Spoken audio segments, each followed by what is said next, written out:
Bonjour, nous sommes le mercredi 3 décembre 2025 et le sujet est classement mondial, ces pays qui offrent les systèmes éducatifs les plus efficaces. Les classements mondiaux de l'éducation mettent en lumière les pays qui se démarquent par l'excellence de leur système scolaire et les résultats de leurs élèves. Face à ces données, la France, fidèle à son modèle éducatif, doit aujourd'hui faire face à une réalité inquiétante. Il y a aussi un changement en partie de population au cours de ces dernières décennies. N'oubliez pas de vous abonner pour plus de news nationales, européennes et internationales sur ce monde merveilleux dans lequel nous vivons. Dans un contexte mondial marqué par une compétition croissante, disposer d'un système éducatif de qualité constitue un levier essentiel pour favoriser la croissance économique, stimuler l'innovation et renforcer l'attractivité d'un pays. Des études récentes telles que celles menées par le Programme international pour le suivi des acquis des élèves, PISA, ou par le US News and World Report dressent un tableau détaillé des nations qui se distinguent par l'excellence de leur système éducatif. Sur quels critères reposent ces évaluations, quel pays domine ces classements et quelle est la position de la France dans ce paysage éducatif international? C'est dégradé au cours de ces dernières décennies. Quels pays ont les meilleurs systèmes éducatifs? Les pays d'Asie domine largement les classements internationaux en matière d'éducation. D'après les résultats de l'enquête PISA 2022 menée par l'OCDE, Singapour se place en tête dans les 3 disciplines évaluées, les mathématiques, les sciences et la compréhension de l'écrit. D'un autre côté, il faut comparer ce qui est comparable. Singapour, c'est une île-État, moins de 10 000 km², c'est assez élitiste. Certains la comparent à la Suisse de l'Asie, à moins que ce soit la Suisse qui soit la Singapour de l'Europe. 3/4 de la population est d'origine chinoise, donc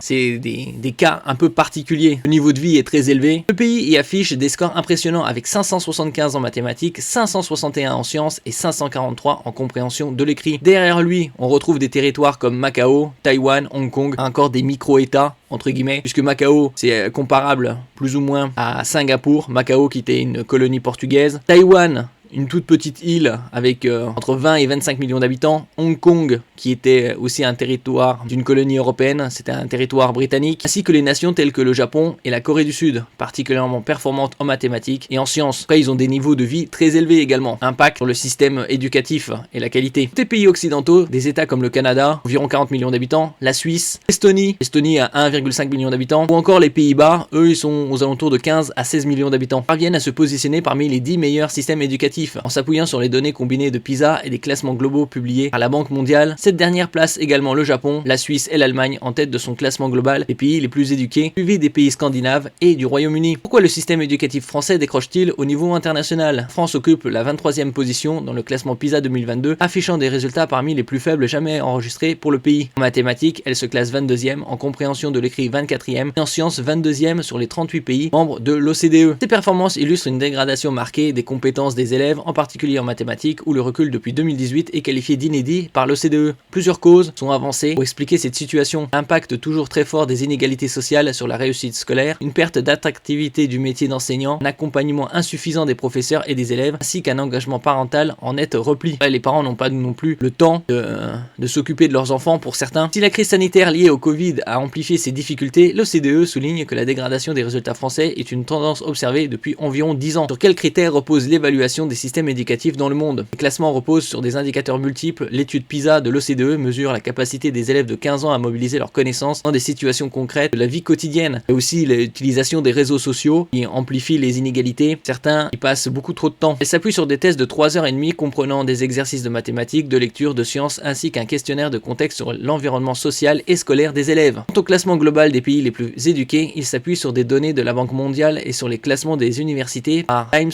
Higher Education. Le classement considère non seulement la performance des élèves au secondaire, mais aussi la qualité des établissements d'enseignement supérieur, leur production scientifique, leur interaction avec l'industrie et leur rayonnement international. Quelle est l'importance de l'éducation pour le développement d'un pays? L'éducation est un levier essentiel pour la croissance économique, l'innovation et la cohésion sociale. Un système éducatif performant permet de former une main-d'œuvre qualifiée, de stimuler l'innovation et de renforcer la compétitivité des entreprises. Les pays qui dominent les classements de l'éducation sont souvent ceux qui attirent les investissements étrangers et qui développent des secteurs économiques de pointe. Dans un contexte mondial marqué par des transformations rapides, les enjeux éducatifs sont donc cruciaux pour préparer les jeunes générations aux défis de demain. La France, en quête de solutions pour redresser son système éducatif, a récemment lancé des initiatives telles que le plan Choc des savoirs, avec l'objectif de rehausser le niveau scolaire et de restaurer l'autorité des enseignants. On avait vu aussi, c'était ces derniers mois ou l'année dernière, des job dating pour devenir enseignant en primaire. Toute personne avec un bac plus 3 pouvait postuler. Ça, c'était suite à un entretien d'une 30aine de minutes. Nous verrons ce que ça donnera dans les années à venir. Probablement la France, elle sera encore un peu plus déclassée. C'est déjà le cas depuis